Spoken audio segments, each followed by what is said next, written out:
Hello hello hello hello hello.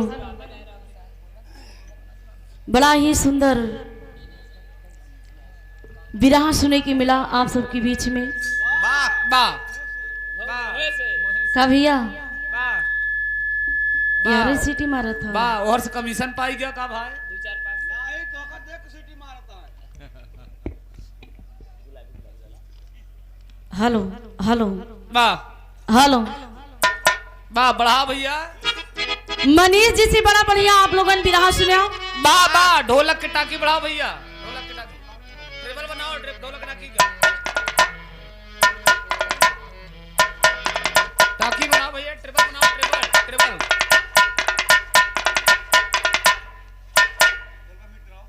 और थोड़ा सा मीट करा मीट चीनी डालो बस बस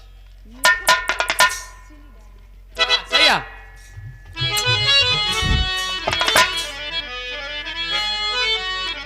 धुन तरज के साथ में आप लोग कहानी भी अच्छी सुने।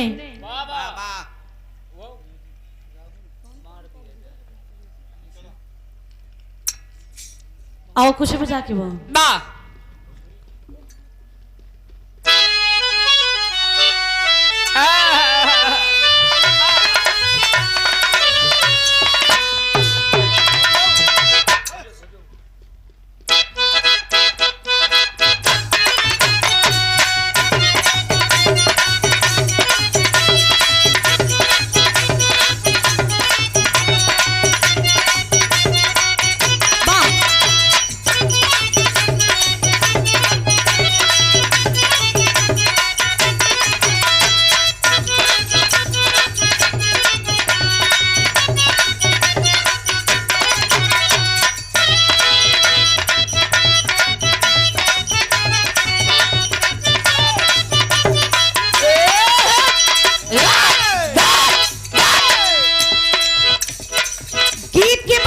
संकेत किलन बाबा मनीष जी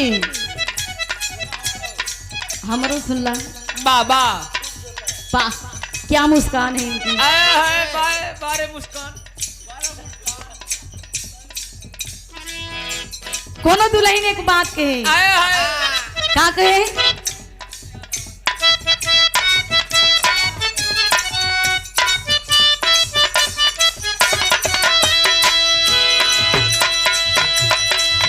जब पहनी गुलाबी साड़ी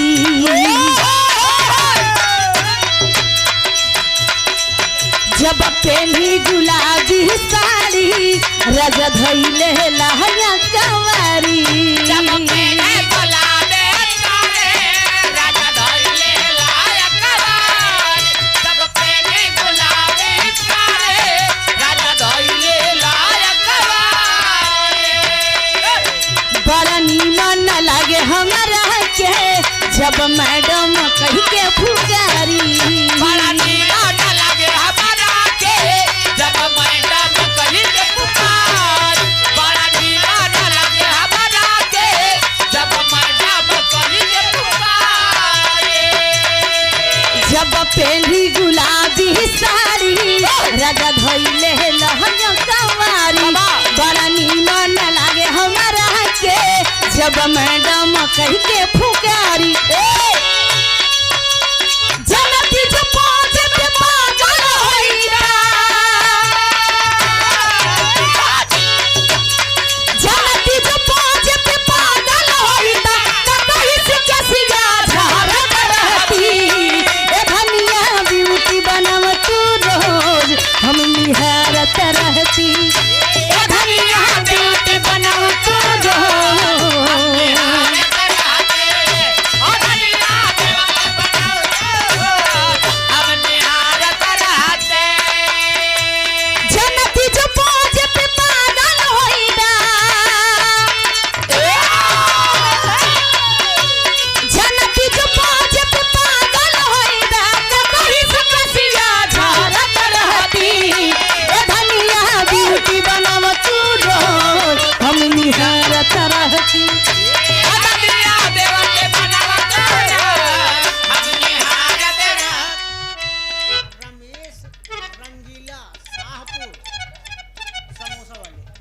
रमेश रंगीला शाहपुर की पवन सरजमी से समोसा वाले 51 रुपये दे के सम्मान के बहुत बहुत प्रणाम आशीर्वाद की कामना।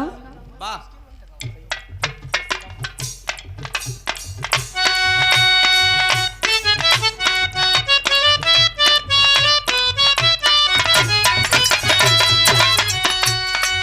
कोनो दुल्हन की सैया बड़ा गवैया रहे, कोनो दुल्हन की सैया बड़ा गवैया रहे। वाह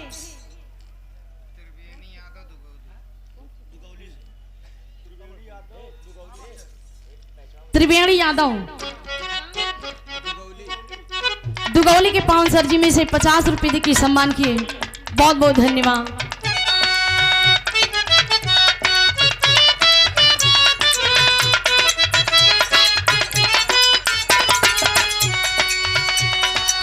सैया गवैया मिल कहरे रोमांस हो,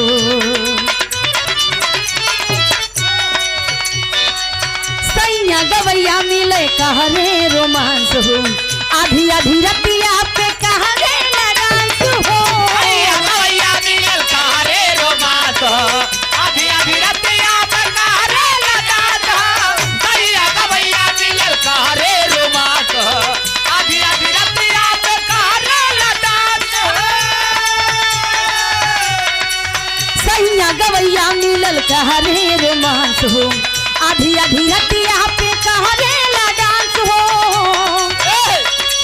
सारा रेत पार करे हालत बिगाड़े, सारा रेत पार करे हालत बिगाड़े, बजा के हारमोनिया, बजा के हारमोनिया नथुनिया उतारे।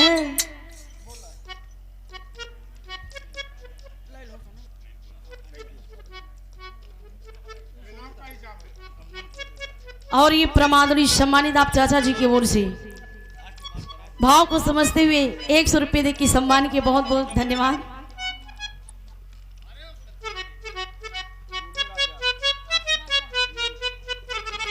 और ये प्रमादरी सम्मानित दूल्हे राजा जी की ओर से क्या बात है।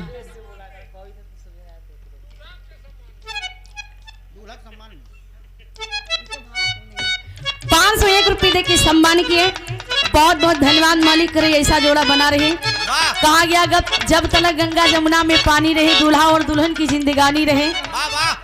मालिक करे आप लोगों, आप दोनों का जोड़ी हमेशा सलामत रहे। हमारी पूरी टीम के साथ आप सबका आशीर्वाद है। कहना है सरहद पार करे हालत बिगाड़े, सरहद पार करे हालत बिगाड़े, बजा के हारमोनिया, बजा के हारमोनिया नथुनिया उतारे, बजा के हारमोनिया नथुनिया उतारे, बजा के हारमोनिया नथुनिया उतारे, बजा के हारमोनिया नथुनिया उतारे।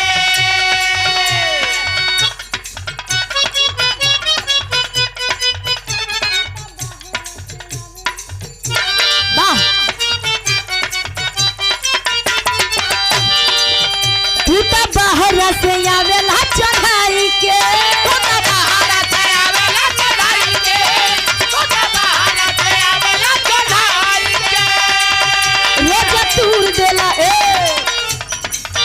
रोज तू वाह का हो। वाह एक मिनट हम फोन चलावत रहे ने। वाह केन आजकल के जमाना ऐसा ना वाह क्योंकि सुनाई नहीं चाहता। क्यों केहू सुनाई नहीं चाहत हो। वाह मोबाइल में बिजी है। मोबाइल में बिजी हो। वाह सुना हम जाना थे तू केहू के याद में बिजी हवा। वाह वाह ओहो सारा सिस्टम समझा थी। वाह ई सरवा तू तो बाहर से आवेला चढ़ाई के, रोज तूर देला हमारा जमाई के, बाहर से आवेला चढ़ाई के, तू तो बाहर देला हमारा भाई के, तू तो बाहर से आवेला चढ़ाई के, तू तो बाहर देला हमारा भाई के। तू तो बाहर से आवेला चढ़ाई के, रोज तूर देला हमारा जमाई के, कहेला दिलीज धाके देही या बिरीज वही चीज खातिर उसेला।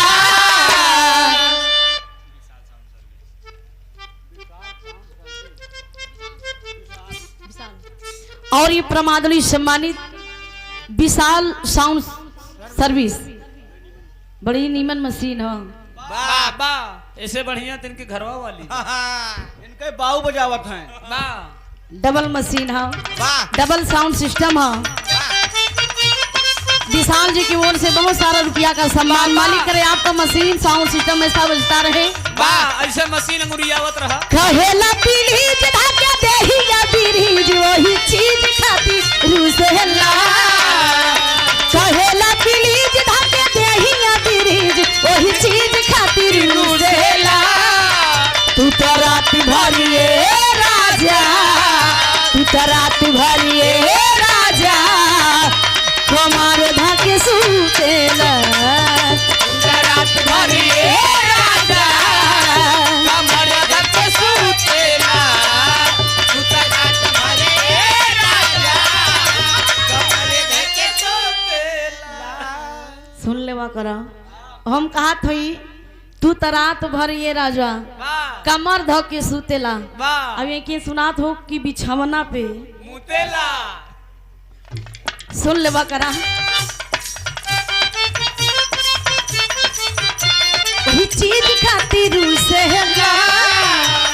कहेला पीलीज धाके देहिया बीरीज वही चीज खातिर से। तू तो रात भरिए राजा, तू तो रात भरिए राजा कमर धाके सुतेला। तू तो रात भरिए राजा। बेलूपुर के पावन सरजिमी से आप बड़े भैया जी की ओर से धनंजय तिवारी 100 रुपये के सम्मान के बड़े भैया के बहुत बहुत प्रणाम आशीर्वाद की कामना।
तहिया कहवा रहला। अरे लक्ष्मण जी अरे कटले ना कऊ कानी। अरे तहिया कहवा रहल।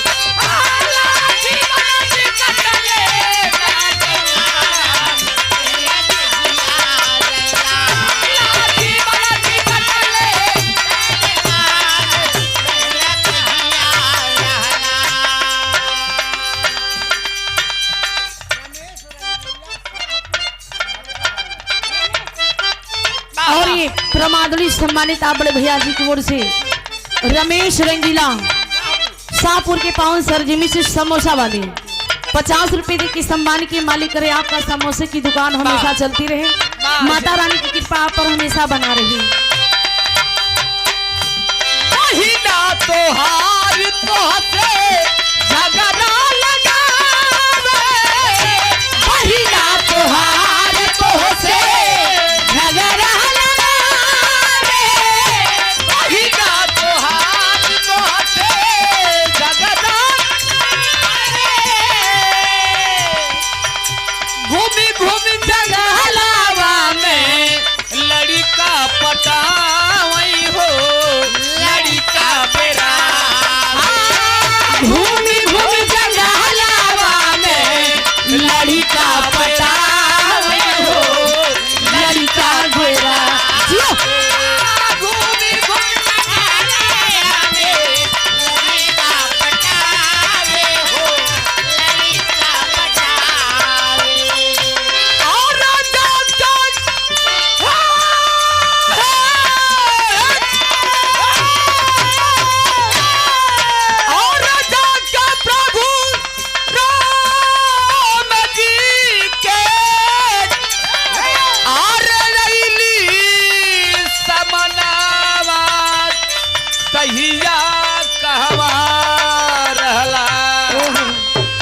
तहिया कहवा रहला अरे त लक्ष्मण जी अरे लक्ष्मण जी कटले ना कहू कान अरे तहिया कहवा रहला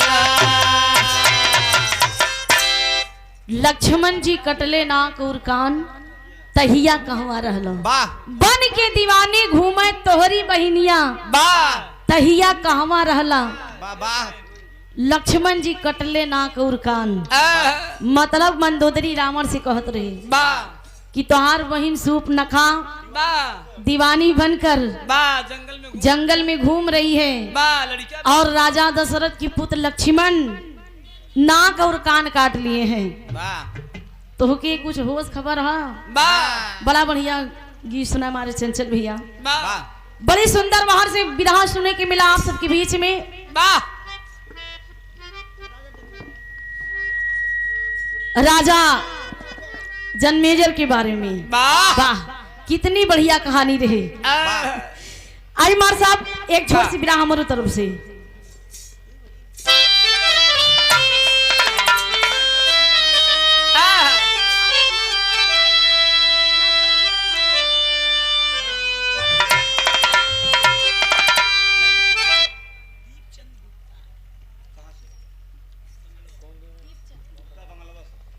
और ये दीपचंद गुप्ता भैया जी की ओर से 100 रुपए का पान पुरस्कार बहुत बहुत धन्यवाद।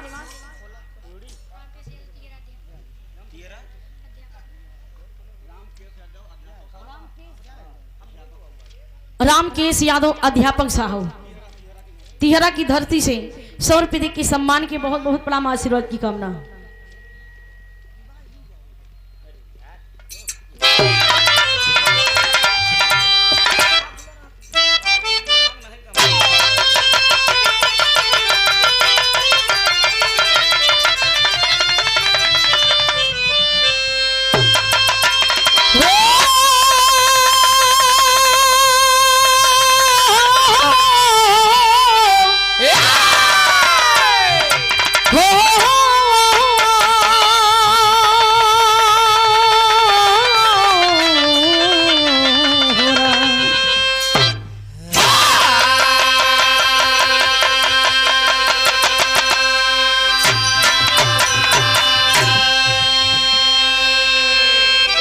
कवि ने 4 लाइन भून क्या लिखे गौर करिएगा।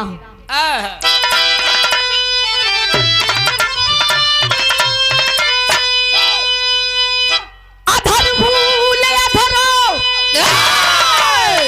अधर भूल अधरो क्यों है विमुख आय छाया मलेगिरी का महदकी झकोरा है कली बिनी अली की तरसती चमन में बटोरा लोग यंगड़ाई वरुड़ाई बहकाई मन में अरे झलकता है रंगी बहारों का मेला बुलाई सारे से ससी ज्योति सना निहारू में कब तक अकेला अकेला।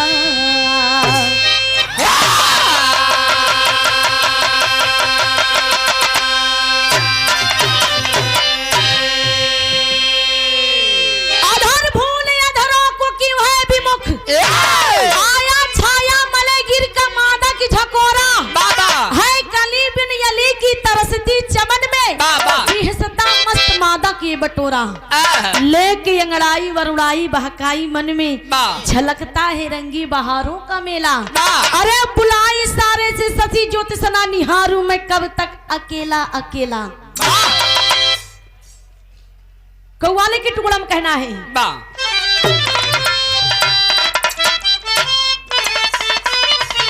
ओहो किसी पीने वालों की दावत मिली है वाह क्या पीने की शराब पीने की वाह शराब वाह शराब पीने की दावत मिली है वाह और वो बंदा एकदम खुशी से झूम उठा वाह। और अपने दोस्तों से एक बात कहता है। वाह, क्या कहता है?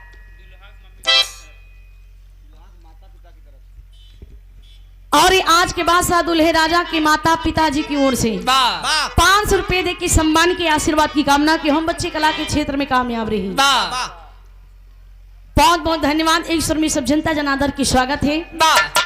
वो बंदा कहता है मेरे दोस्त आज मुझे पीने की दावत मिली है। वाह। दोस्त कहता है कि वो वाह पीने की दावत मिली है, वाह। चल मेरे यार मैं भी चख सकता हूँ। वाह। चल कहता है, क्या कहता है?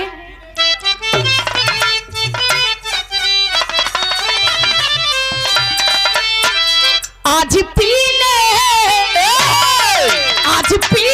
की दावत है यार, चाँद पर बैठ कर हम पिएंगे।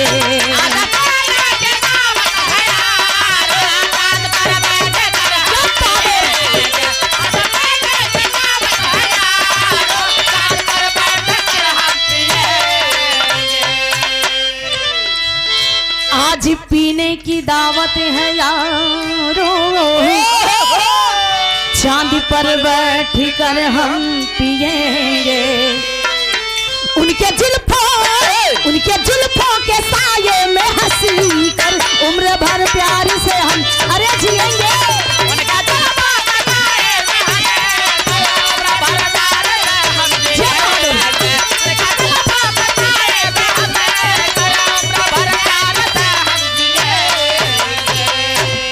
लेकिन इसी भाव में कहना है, कवि जी ने बड़ी सुंदर लाइन लिखे, भाव में कहना है क्या?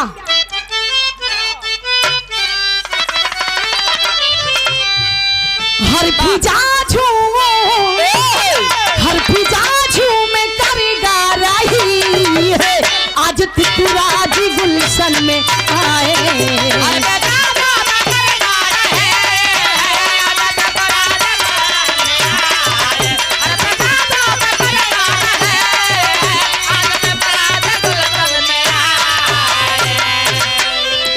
हर फिजा झूम कर गा रही है, आज त्रिपुराज गुलशन में आए। इस जवानी दीवानी के आगे सुराही में समंदर समाया।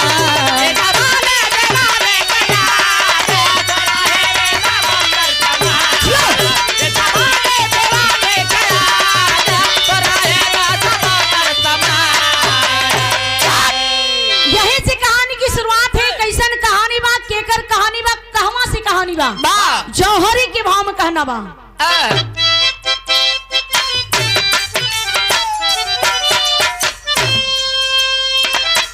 बिखरी है बसंती सुषमा, किसी बागों में कलिया, खबरें हो गए दीवाने, सब मना रहे रलिया।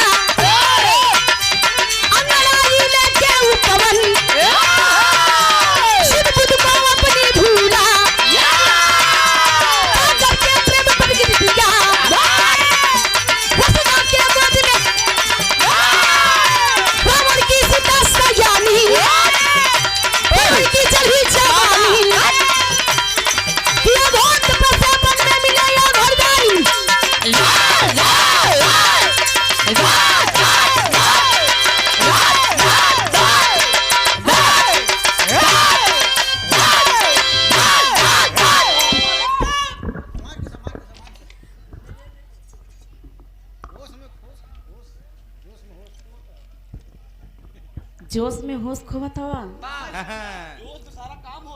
जोश में सारा काम होता है। ये बेचारा इतना पीट रहा है। मरा चमड़ा बजाई जिंदगी ए पट्टे जिंदा तोरे नसीब ही नहीं। इन लेकिन झुनझुना इलावत है, बेचारू इतना मेहनत करत है, तो इनके का तकलीफ होबे न करी। सलाम मालिक करें आप कैसन जवानी बरकरार रहे। नहीं हम समझत ही ना, बिल्कुल समझा का भैया। तू सीटी मारत है बा सीटी सार मार कर आवत बाजार कहानी पे गौर करिए भैया बा ऊपर वाला बढ़ा के रखिएगा बा बा ओ अंगुरियावा जिन भाई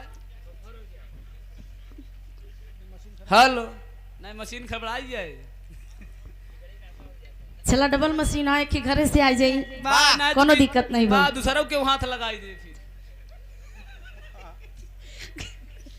कहना बा कहानी पे गौर करिए ये भैया बा बिखरी है बसंती सुषमा आया है बिकसी है बागों में कलियां बा भंवरे हो गए दीवाने सब मना रहे रंग रलियां आया है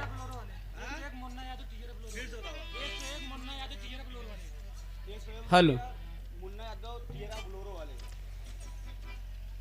101 रुपए दे की सम्मान किए बा। मुन्ना यादव तियरा के पांव सरजी में से बोलोरो वाले बा बहुत बहुत धन्यवाद आशीर्वाद की कामना बा 100 रुपए से भैया लोगन की स्वागत बा बा यही से कहानी की शुरुआत बा आया है बिखरी है बसंती सुषमा भंवरे हो गए दीवाने आया है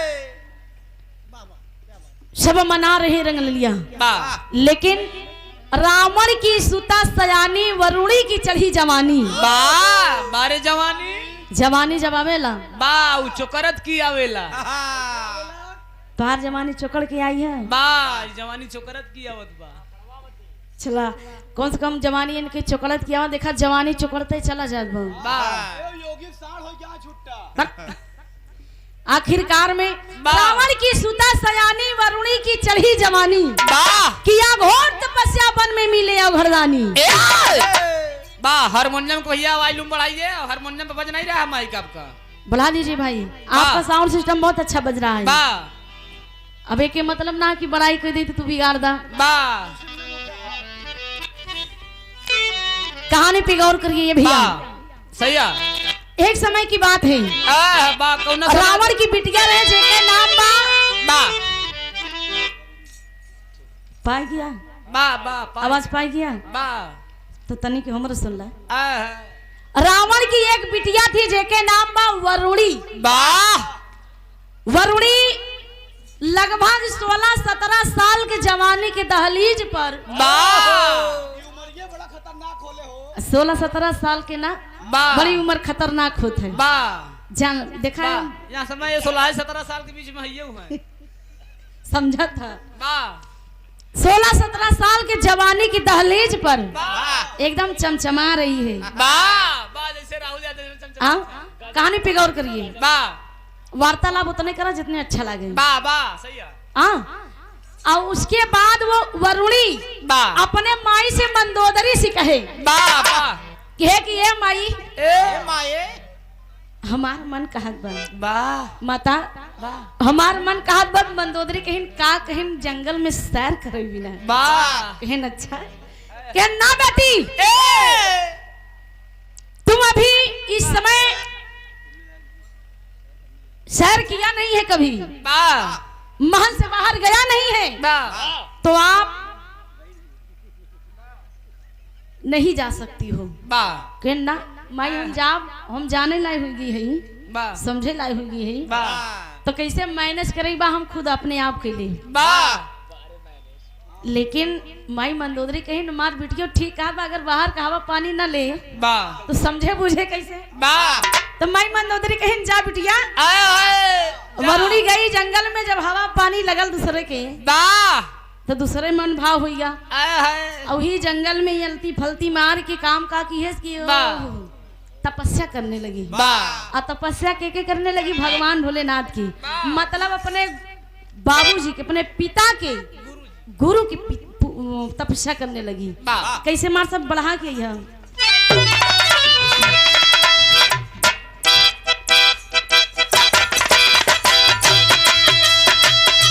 ओह ऊपर वाला कलर बढ़ा दीजिए ऊपर वाला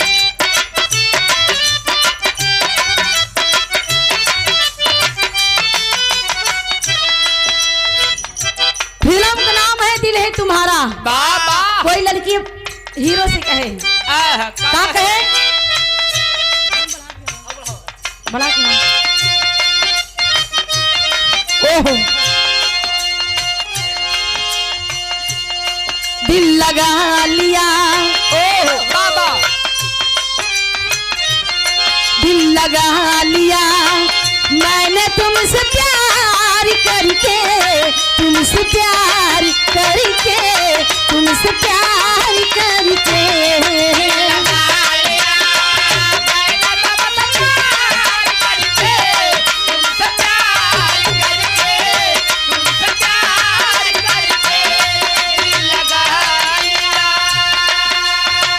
लेकिन इसी भाव में कहना है,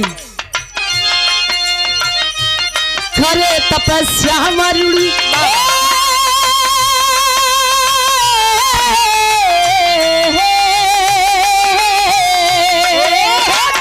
बाबा, खरे तपस्या मरुड़ी जंगल में जा करके, दिल लगा करके, दिल लगा करके।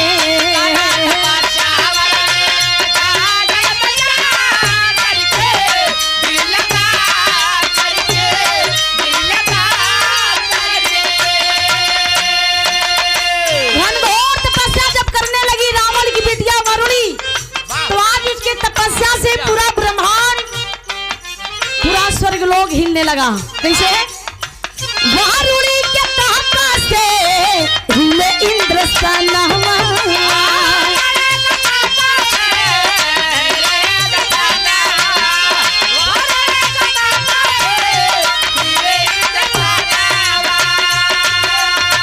हिले कैलाश हिले 14 भुवन।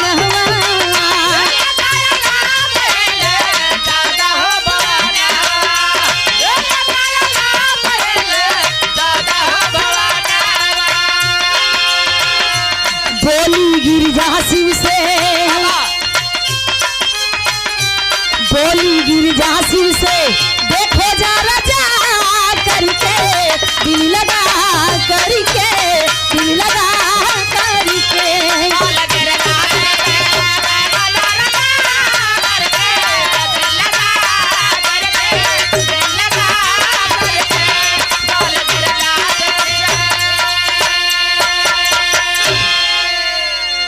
जौने समय तपस्या करने लगी रावण की बिटिया वरुणी, तो उसी समय पूरा ब्रह्मांड हिलने लगा, कैलाश हिलने लगा, इंद्रलोक हिलने लगा।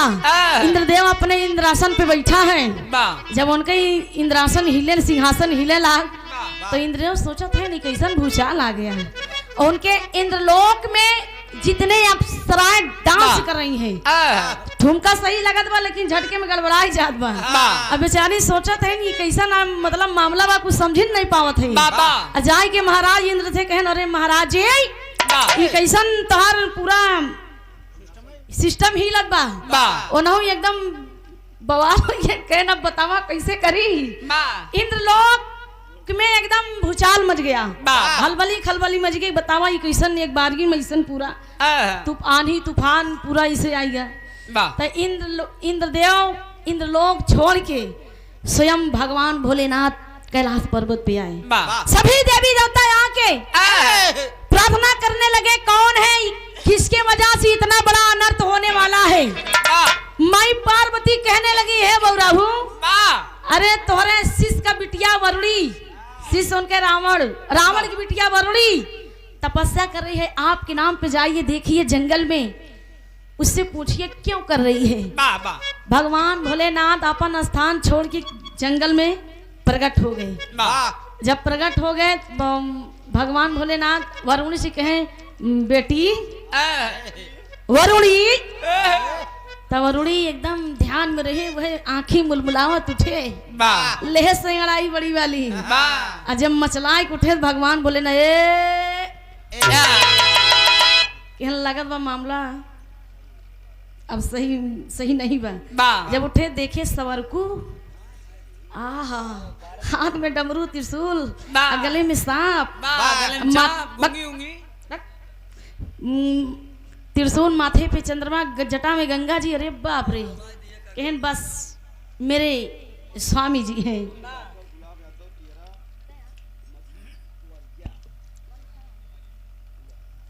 और ये प्रमादड़ी सम्मानित आप बड़े भैया जी की ओर से पशु डॉक्टर गुलाम यादव दियरा मछुआरिया के पावन सरजिमी से 201 रुपए दे के सम्मान की बड़े भैया के बहुत बहुत प्रणाम आशीर्वाद की कामना ईश्वर में से भैया लोगों की स्वागत बा। वरुणी कहने लगी मैं आपका दर्शन पाके धन्य हो गई। भगवान भोलेनाथ के हमार दर्शन पाके धन्य हो गई। हाँ कहन मैं तुम्हारे भक्ति भाव से प्रसन्न हूँ। मैं तुम्हें वरदान देना चाहता हूँ। आप हमसे वरदान मांगो क्या चाहिए आपको। रावण की बिटिया वरुणी कहे आप हमका वरदान दे चाहत हवा। हम ऐसा वरदान न ले पहले तिरवाचा बाधा कि मैं तुम्हें वरदान दूंगा। तो भगवान भोलेनाथ मन में सोचत है कि एक वरदान उन्होंने दे रहे भस्मासुर है जो हमरे मेहरुआ के पाछे पड़ गई। भस्मासुर कहन हमका ऐसा वरदान दा कि हम जकरे हाथ पे जकरे सर पे हाथ रखी वो भस्म हो जाए। तो कहन ये मस्त अब वरदान पाए के पता लग भगवान भोलेनाथ के खदेर लिए विष्णु जी बचाएं उद्धार भा। तो भगवान भोलेनाथ सोचें कहूँ ऐसा न मामला एकदम गड़बड़ा जाए। तो कहें चलो ठीक है यो मस्त मैं तुम्हें वरदान दूंगा। वरदान कैसे मांगे अब का वरदान मांगे कि ये तो लग गए।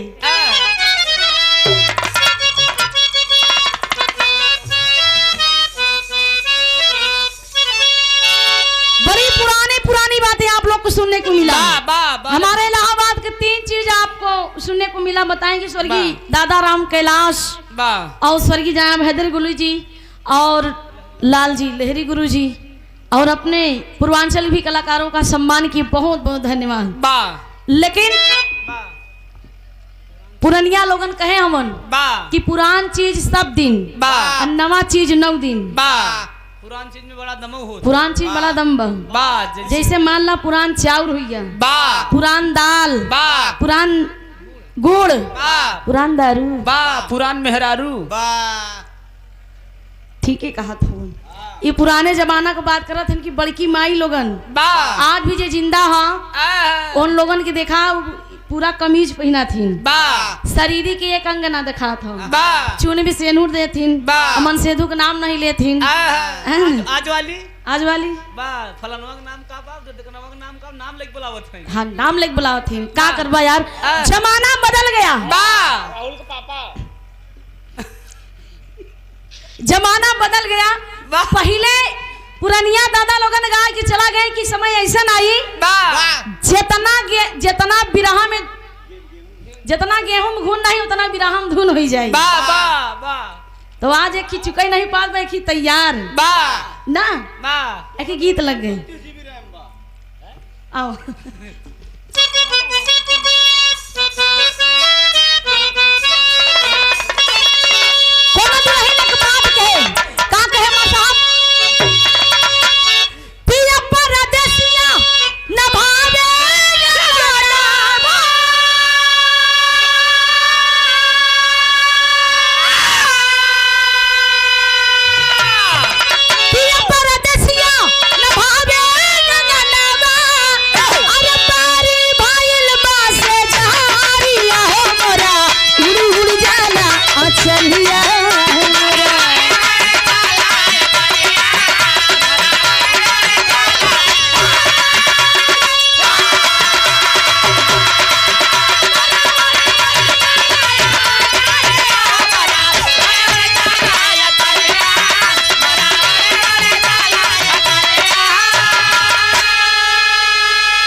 बिटिया वरुणी वरदान मांग रही है।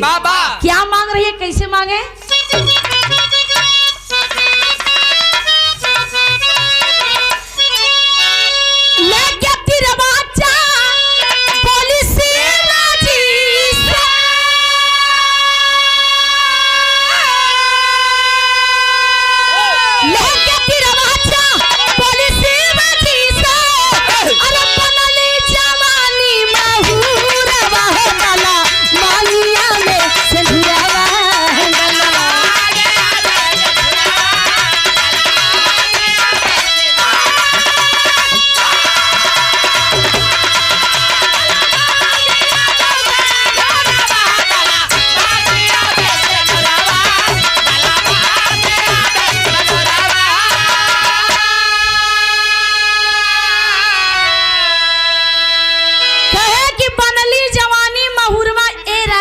डाला मंगिया में सनुरवा सनुरवा। भगवान भोलेनाथ के रे बप्पा रे बप्पा बाबा ई कह रही कि हमारे मांग में सिंदूर डालिए, हमसे ब्याह करिए। तबले रावण की बिटिया वरुणी एक बात बोले, अरे सुंदर सूरत पर अरे लागल हमर मनवा, अरे करब पिता न राजा बन के सजनवा।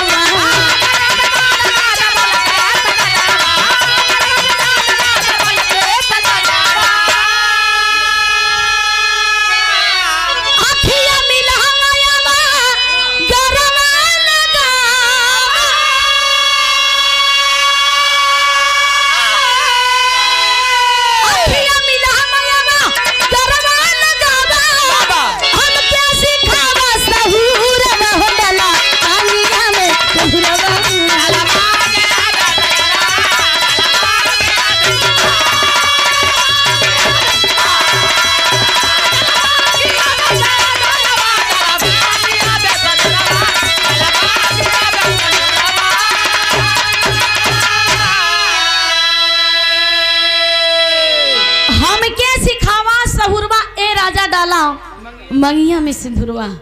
भगवान भोलेनाथ के ओ एक एरी हमसे शादी करो।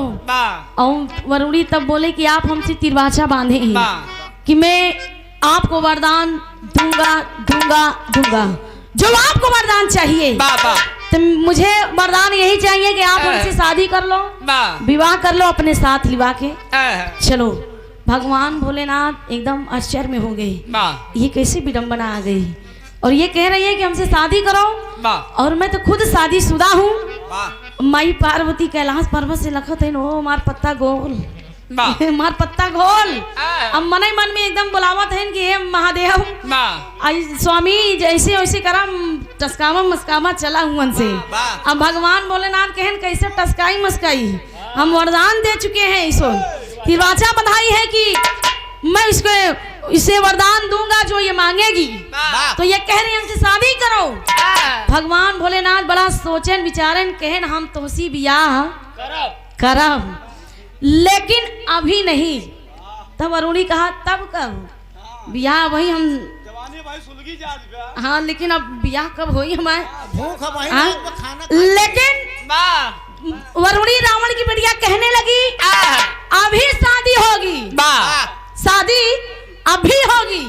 भगवान भोलेनाथ के अगर तुम भरोसा करती हो, तुम्हारे तपस्या से मैं दौड़ता दौड़ता आया, तो भरोसा करो तुमसे शादी हमारी होगी। कहन कब मिले चाहे ना, कहन कब, कहन आने वाले समय में हम ही से होगी, लेकिन मेरे अंश के साथ तुम्हारी शादी होगी। कहें अच्छा ये बात है। कहन कैसे चीना, कहन हम चाहे जौने रूप में जन्म ले हमका एक निगाह में पहचान जाइबू, हम हमारे ऊपर भरोसा करो।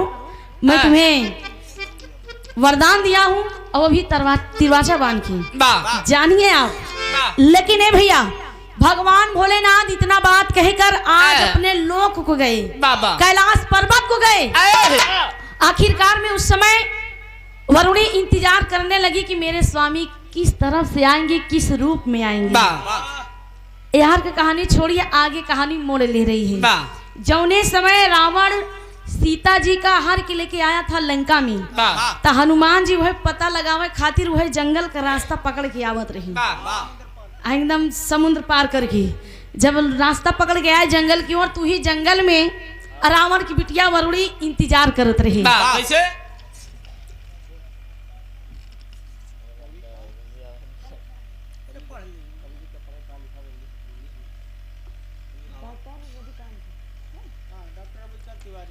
और ये श्री डॉक्टर रविकांत तिवारी चंदापुर के पावन सरजिमी से 200 रुपए दे के सम्मान की बड़े भैया के बहुत बहुत प्रणाम आशीर्वाद की कामना। विराम में गौर करिए, छोटी सी कहानी और है। वही रास्ता पकड़ के जब हनुमान जी चले आ रहे थे, वो एक नारा लगा रहे थे, जय श्री राम। 3-4 बार नारा लगाए, तब वरुणी कहा ये मुझे बड़ी चीनी पहचानी लागत बा, लग रहा है कि मेरे स्वामी आ रहे हैं। एक बार फिर बोले, अब नारा लगावत चलावत है, हनुमान जी वही रास्ता पकड़े सीधे सीधे, जय श्री राम। तब वरुणी अपने जगह से उठी और उठ के पहले ये पीछे चीना चीना चीना, ओ ये बंदर किधर से आ रहा है? ओ बंदर कैसे आया अंदर? हनुमान जी सुनन कह नो ये लड़की कितनी मजाल कह रही है, बंदर कैसे आया अंदर? जब चीना चीना चीना, ओ मेरे स्वामी आ रहे हैं। ए बंदर चले आओ अंदर। हनुमान जी कहन माजरा का ये कह रही है कैसे आए अंदर, और बोल रही है चले आओ अंदर। ये सिस्टम क्या है चल के देखता हूँ।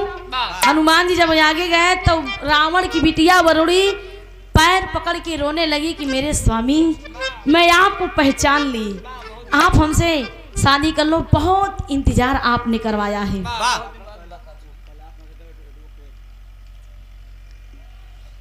कैलाश नाथ यादव एडवोकेट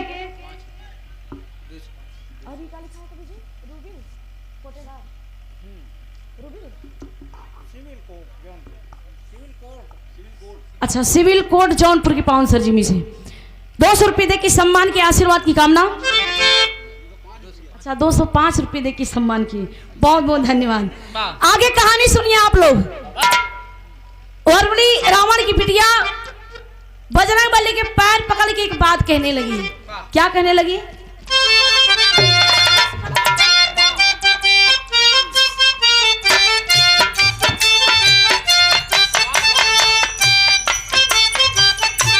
वरुणी रो रही है, रोवे वरुणी छोड़ के जिन जाए सहिया।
हनुमान जी पीछे हटते जा रहे हो। ए नारी, ए लड़की, दूर हटो हमसे, मैं बाल ब्रह्मचारी हूँ। तुम्हें पता नहीं है कि मैं अपने श्री राम का पुजारी हूँ। एक बात कहे हनुमान जी, हम बाल ब्रह्मचारी जाने ई दुनिया सारी।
हनुमान जी बिगड़ गए।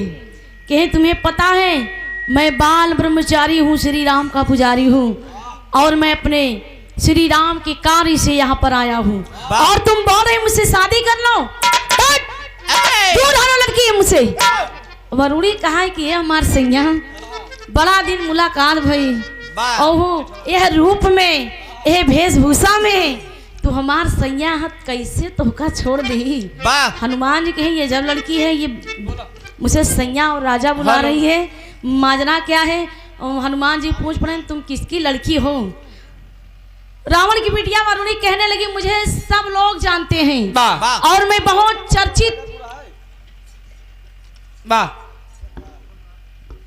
चक्रवर्ती सम्राट आप मैं नहीं पहचानते, बहुत चर्चित नाम की लड़की हूं मैं। कहे ओ कौन, अपने पिताजी का नाम बताओ। कि मेरे पिताजी का नाम है रावण दशा नंद स्कंधर रावण। ओ हनुमान जी कहना रही चोरे की बिटिया यार। अरे कहन हनुमान जी बेईमाने की बिटिया तोर बाप चोर तोर बाप मेहरा हम चोरे की लड़की की शादी करें। अरे ख्याल करो ख्याल करो तुम्हारा बाप वही रावण मेरे प्रभु श्री राम की धर्म पत्नी सीता माता को चुरा के लेके आया है। अरे हम छिनरे बताएंगे बिटिया ब्याह कैले। अरे वरुणी बमक गए कहा मेरे पिताजी ऐसे नहीं है जैसे तुम कह रही हो। अरे हनुमान जी कहन पूरा जान जानता है तुम्हारा बाप कैसे है। तुम्हारी माँ मंदोदरी रहते हुए मेरे प्रभु श्री राम के धर्म पत्नी को चुरा के लेके आया है। हनुमान जी कहन मैं तुमसे शादी नहीं करता, मैं बाल ब्रह्मचारी हूँ।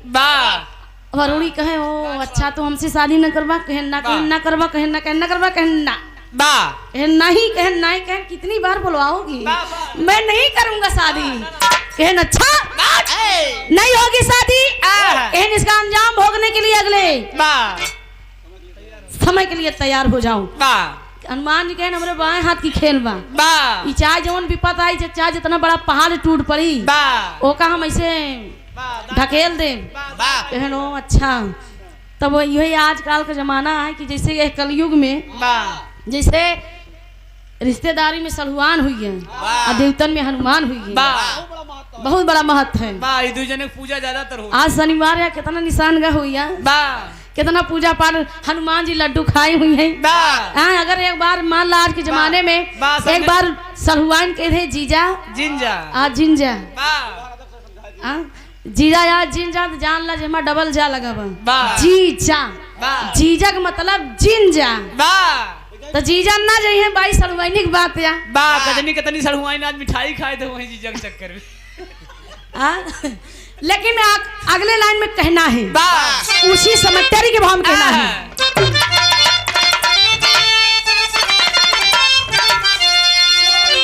जवानी ज्वाल बन के जल उठी जवानी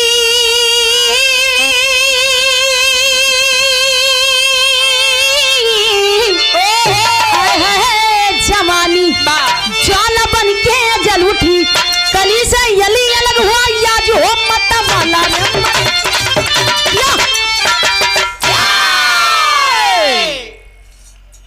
अगले लाइन में कहना है हनुमान जी जब मना कर दें कि हम तुझसे ब्याह ना करा तब वरुणी उसी जंगल में चिता सजा कर चिता में आग लगा के लंबा लंबा लेट गई। अब बरने लगी कैसे मार साहब पापड़ के लाइन में कहना है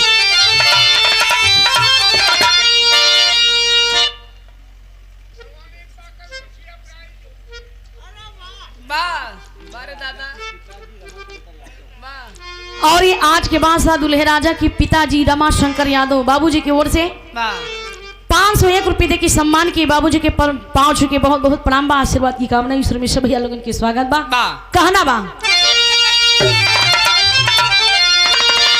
अरे जली आग में रावण के भवनिया भारी जवनिया में जली आग में रावण के भवनिया भारी जवनिया में 85 जल गई सारी बादनिया भरी जवनिया में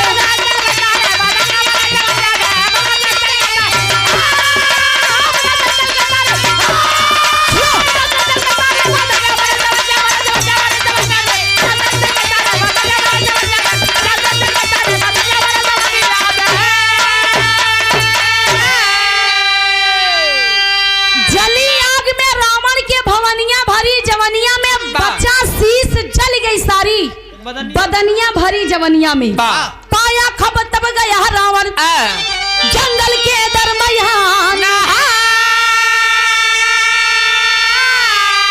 शीश उठाकर वरुणी का तब लंका लाया बलवान अरे सिरवा रखा बना के निसनिया भरी जवनिया में 85 से जल गई सारी बदनिया भरी जवनिया में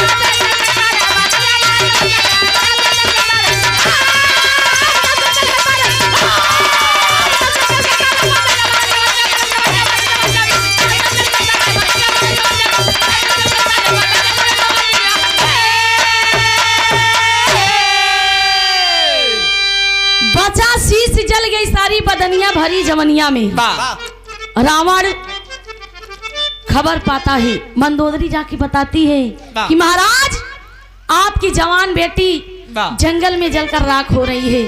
आप अपने इतने काम काज में व्यस्त हैं कि आपको कुछ पता है कि आपकी एक जवान बेटी 16-17 साल की उम्र में जंगल में आज जलकर राख हो रही है। रावण जब खबर पाता है तो जाके जंगल में देखता है ओ आज रावण की बिटिया वरुणी पूरी शरीर जल गई है, पूरी शरीर जल गई, सिर्फ ये गर्दन बचा है। जब गर्दन देखता है बचा है झट से उठा के गले से लगा के सीना से लगा के रोने लगता है और दहाड़ के कहने लगता है कि बेटी वरुणी जिसके कारण तुम आग में जलकर राख हुई हो मैं उस इंसान से उस व्यक्ति से मैं जरूर बदला लूंगा वो चाहे जो भी हो। और रावण अपने बेटी वरुणी का जला हुआ गर्दन शीश ले जाके लंका में एक सुरक्षित जगह देख करके वहां पर रख देता है। रखने के बाद हनुमान जी जब यार पता लगा के गए कि लंका में सीता जी हैं, मर्यादा पुरुषोत्तम श्री राम पूरी बांदरी सेना लेकर लंका पर चढ़ाई किए। बाणों की बौछार चलने लगी। रावण से जब युद्ध होने लगा होता क्या है मार साहब की गीत लग गई।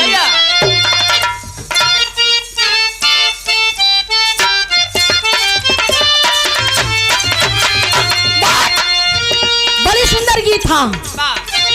बाली उमर कमर लचकनिया बाली उमर कमर लचकनिया गोरी अखी चैनी हुर के पनिया गोरी के झूले झुरनिया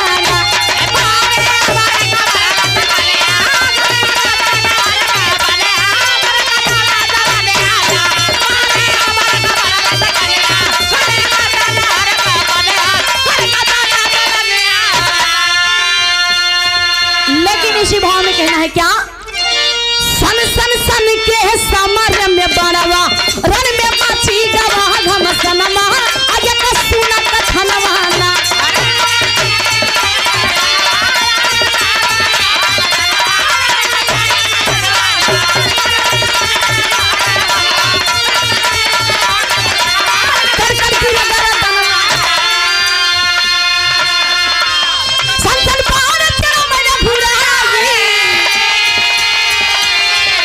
रावण खड़ा मुस्काई रावण खड़ा मुस्काई भक्त भी सब तब बतलाए हो कहा नवा हो जवानवा कर कर गिरे गर बनवाना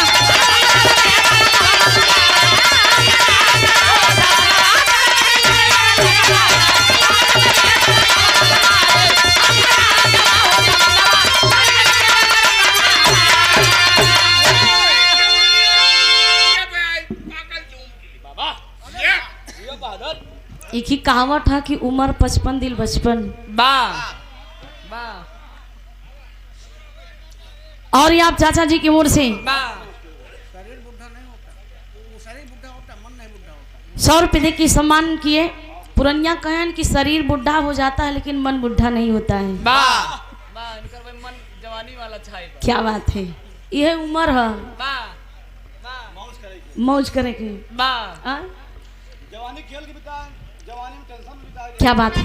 लेकिन आगे कहानी सुनिए, 10 मिनट की कहानी और है।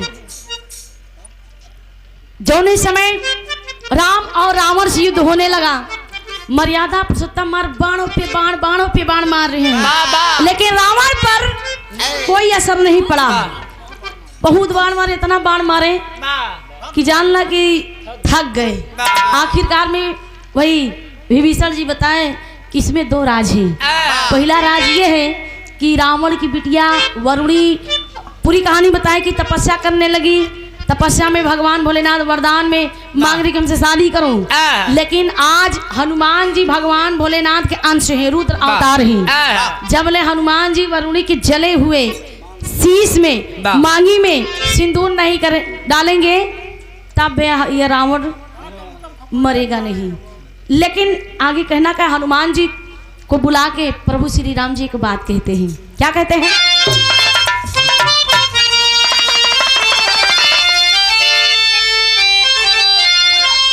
अरे बोले रघुराई हनु के बुलाई भैया तारा सिंदूदान माना बातिया।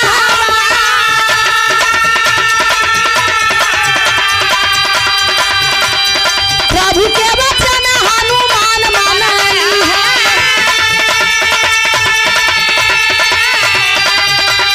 आज्ञा का पालन कुत्ते कैले हनुमान।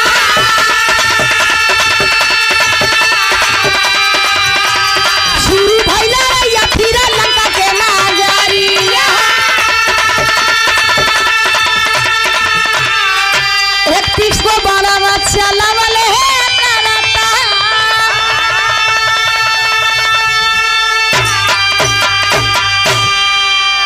हनुमान जी विभीषण जी के साथ गए लंका में। वरुणी के खोपड़ी में जले हुए खोपड़ी में सिंदूर डाले। नसीब में रहबे देखो पड़ी जंग बहादुर सिंह दिगरा। जंग बहादुर सिंह जंग बहादुर सिंह दिगरा तियरा के पांव सरजमी से 100 रुपये दे के सम्मान के बहुत बहुत प्रणाम। सिंदूर दान किए। फिर लंका में लड़ाई हो गई, फिर छिड़ गई। मर्यादा पुरुषोत्तम श्री राम कहने लगे दूसरा राज कहें कि मेरे भाई रावण के नाभि में वो ढोलिया में 32 जीबी रैम बा। नाभि में जान है। एक बाण जब मारेंगे, एक तिशामा बाण जब मारेंगे तब मेरे भाई रावण मरेंगे। मर्यादा पुरुषोत्तम श्री राम निशाना बना के रावण के नाभि पर मारे और वहीं से रावण का अंत हुआ। तब से गाना निकल गया देवरा ढोड़ी चटना बा। कहना बा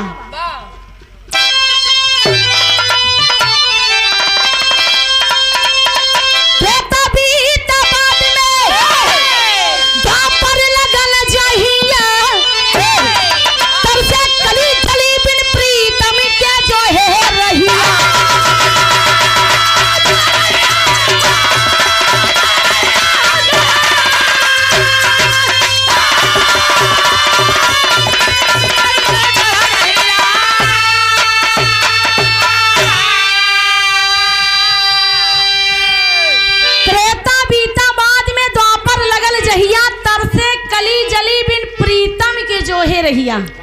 त्रेता के बाद द्वापर लगा। द्वापर में त्रेता के बाद जब द्वापर लगा तो वही द्वापर में राम कृष्ण भगवान बन के जन्म लिए। हनुमान जी भीम का अवतार लिए। और वही वरुणी जो जलकर राख हो गई थी, गर्दन बचा, खोपड़ी बची, हनुमान जी उस खोपड़ी में सिंदूर डाले। वही वरुणी जाके द्वापर में हिडम्बनी बनी। दोनों जने की शादी भाई भीम और हिडम्बनी की शादी हुई। जब शादी हुई थी भीम और हिडम्बनी के बीच में एक लड़किया पैदा भा जेका नाम बा घटोत्कच। घटोत्कच की लड़किया बर्बरीक।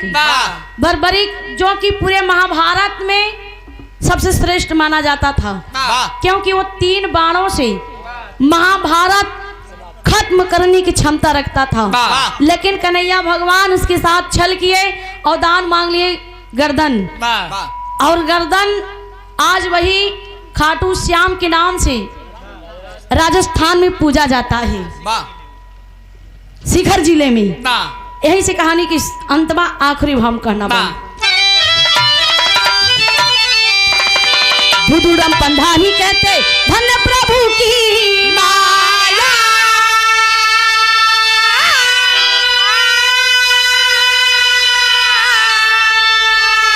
कथन किए कमल सिंह यादव शारद माँ की छाया।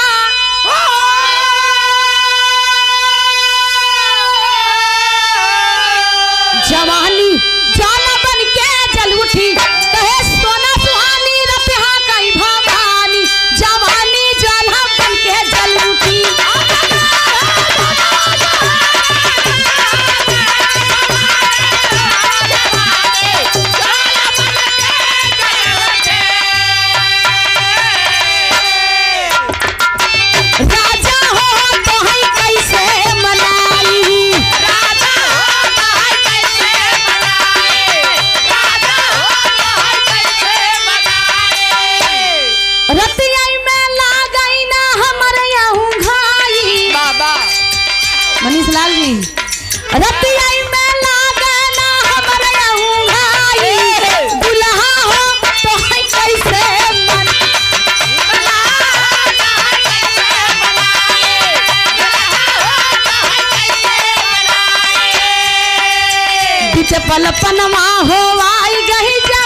पुरनिया कहे हैं कि देहात का बिजली वाह शहर का लड़की का कोनो भरोसा नहीं कब कट जाए लाइन कब कट जाए लड़की कब भाग जाए बट शहर वाली कजरा कहा जाना दे शहर वाली कजरा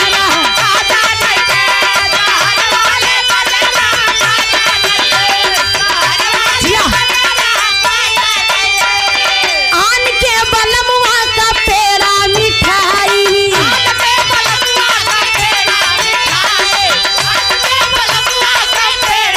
आन के बलमुआ का पेड़ा मिठाई अपने बलम का भी गोल भी बजरा का जाना दे शहर वाली कजरा का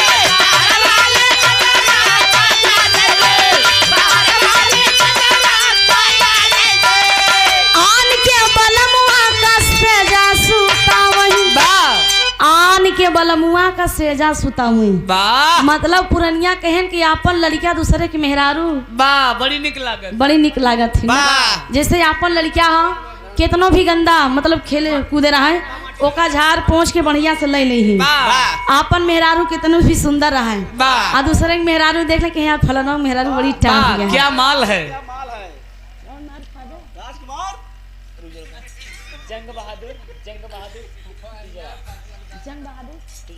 तेरा किधर थी जंग बहादुर तिहरा के पाँव सरजमी से वाह